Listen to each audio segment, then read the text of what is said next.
क्या तीसरे विश्व युद्ध का अलार्म बज चुका है? क्या पुतिन का सब्र अब पूरी तरह से टूट चुका है? ये सवाल इसीलिए क्योंकि व्लादिमीर पुतिन के एक आदेश ने पूरे यूक्रेन को शमशान में तब्दील करना शुरू कर दिया। पुतिन का वो रौद्र रूप सामने आ गया जिससे सिर्फ कीव नहीं बल्कि पूरा यूरोप थर-थर कांप रहा है। आसमान से बरसती आग, जमीन पर फटते बारूद के गोले और अपनी जान बचाने के लिए बंकरों की तरफ भागते मासूम लोग। यूक्रेन की धरती एक बार फिर लाल हो चुकी है। रूस ने यूक्रेन पर अब तक का सबसे भीषण हमला कर दिया।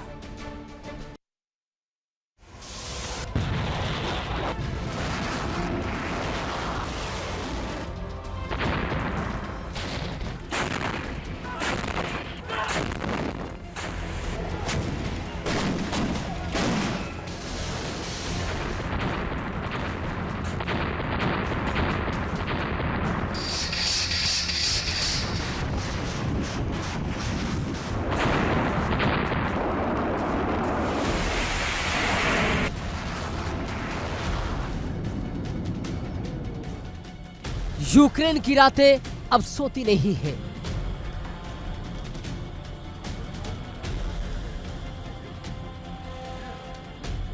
बल्कि बारूद की रोशनी से दहल उठती है।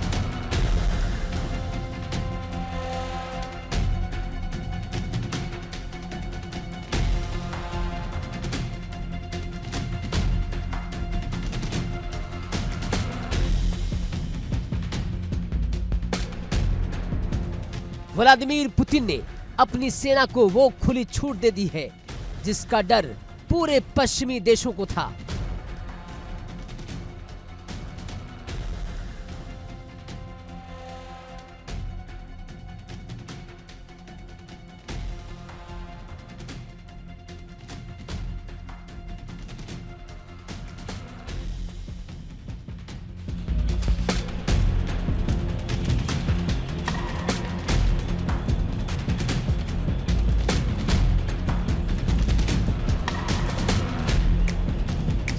रूस के Tu-95 स्ट्रेटेजिक बॉम्बर्स ने आसमान से क्रूज मिसाइलों की ऐसी बारिश की कि यूक्रेन का डिफेंस सिस्टम पूरी तरह चौक हो गया।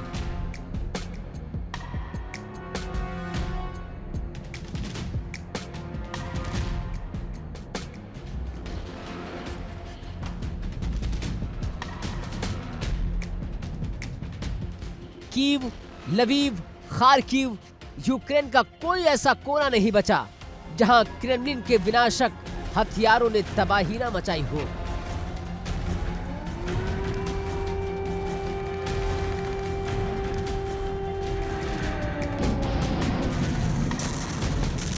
पुतिन का संदेश साफ है, अगर यूक्रेन को नेटो के दम पर उकसाया जाएगा तो अंजाम ऐसे ही भुगतना होगा।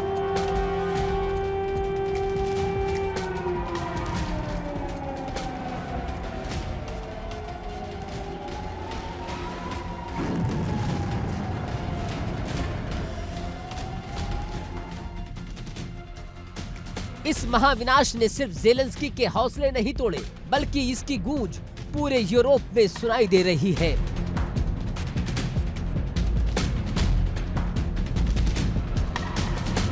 पोलैंड ने अपने फाइटर जेट्स को आसमान में उतार दिया। फ्रांस और जर्मनी के चांसलर बंद कमरों में इमरजेंसी मीटिंग कर रहे हैं।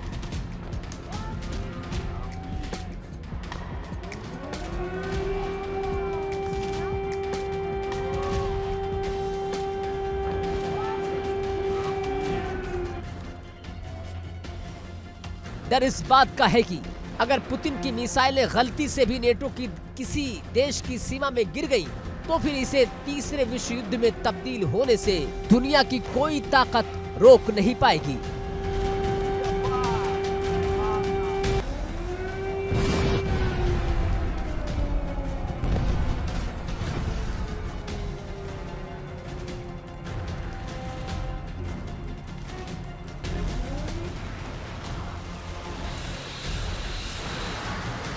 लेकिन इस पूरे युद्ध का सबसे घिनौना चेहरा है महाशक्तियों का पाखंड।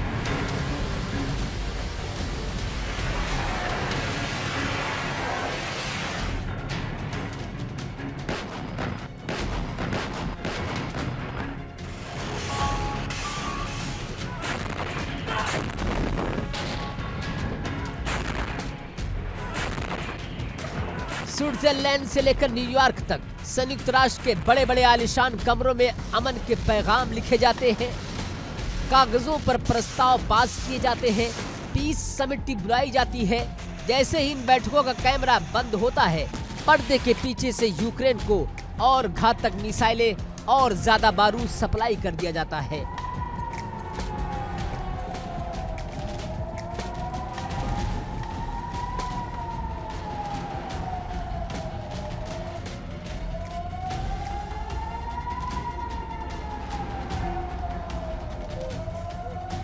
सवाल उठता है कि आखिर ये जंग कब रुकेगी?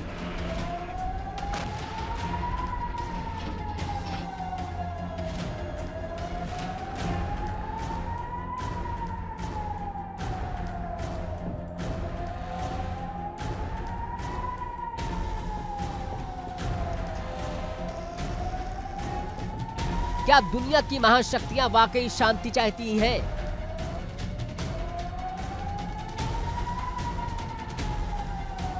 या फिर वो यूक्रेन की वेदी पर रूस को कमजोर करने का अपना पुराना एजेंडा चला रही है?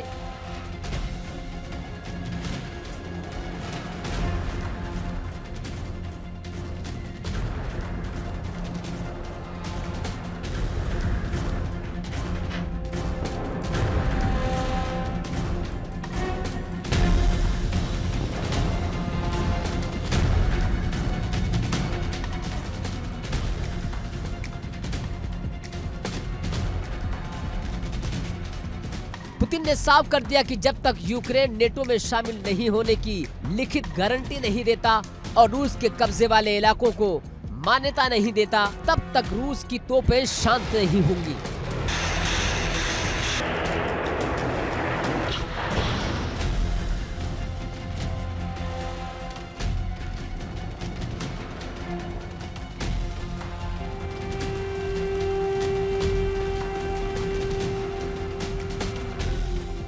ऐसे में कागजी अमन के दावों के बीच जमीन पर सिर्फ और सिर्फ बेगुनाहों का खून बह रहा है।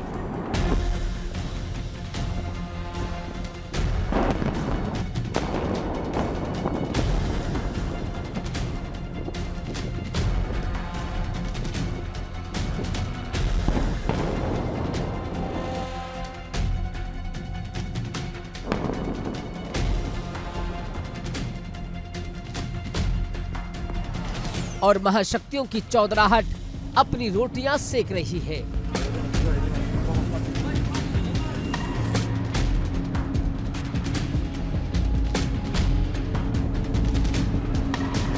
जमीन पर बारूद का ये खेल और कागजों पर अमन का ये पाखंड अब दुनिया को एक ऐसे मोड़ पर ले आया है जहां से वापसी का रास्ता नहीं बचता।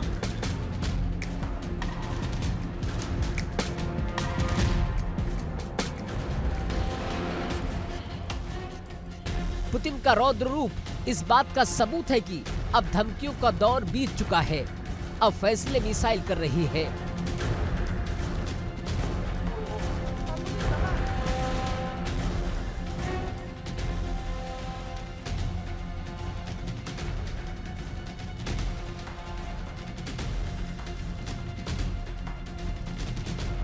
यूरोप भले ही आज खौफ में हो, लेकिन सच ये भी है कि इस खौफ की स्क्रिप्ट उसने खुद अपने हाथों से लिखी है।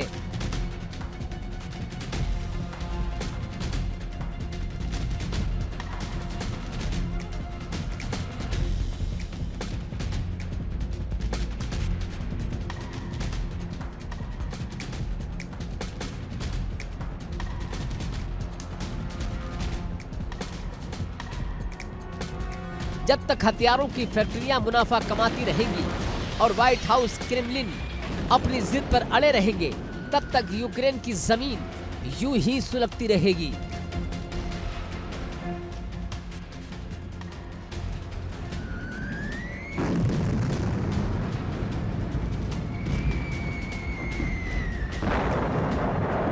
और मासूमों की चीखें दुनिया के बहरे कानों तक पहुंचती रहेगी।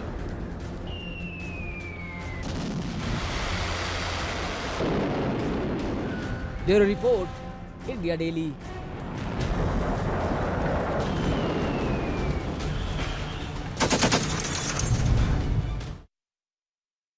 महीने साल बदलते चले गए, लेकिन तबाही का वही पुराना मंजर। ना पुतिन पीछे हटने को तैयार, ना ज़ेलेंस्की घुटने टेकने को राजी। आसमान से बरसता बारूद अब सीधे मॉस्को और कीव की दहलीज को लांघ चुका है। महाविनाश के इस दौर में अब सबसे बड़ा सवाल, क्या आने वाले वक्त में थमेगा ये खूनी खेल, या परमाणु बटन पर टिक गई है महाशक्तियों की उंगली।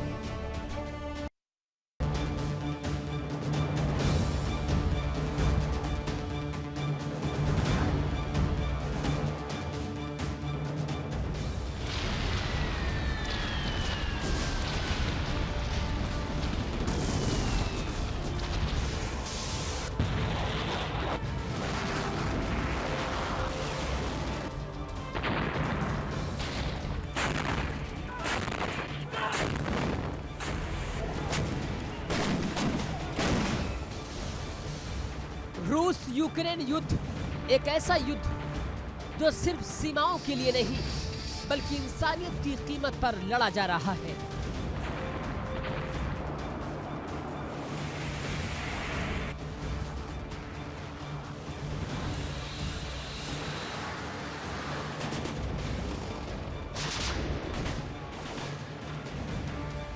इस युद्ध में अब तक लाखों सैनिक अपनी जान गंवा चुके हैं। दोनों देशों के कई बड़े शहर जो कभी आधुनिकता और विकास की मिसाल थे, खंडहरों में तब्दील हो चुके हैं।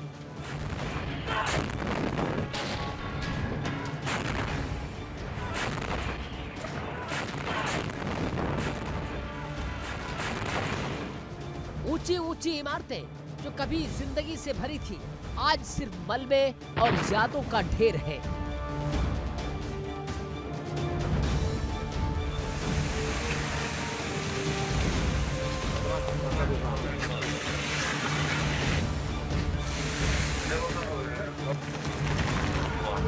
अगर ये युद्ध नहीं थमता तो आने वाले महीने में ये संघर्ष और बढ़ जाएगा।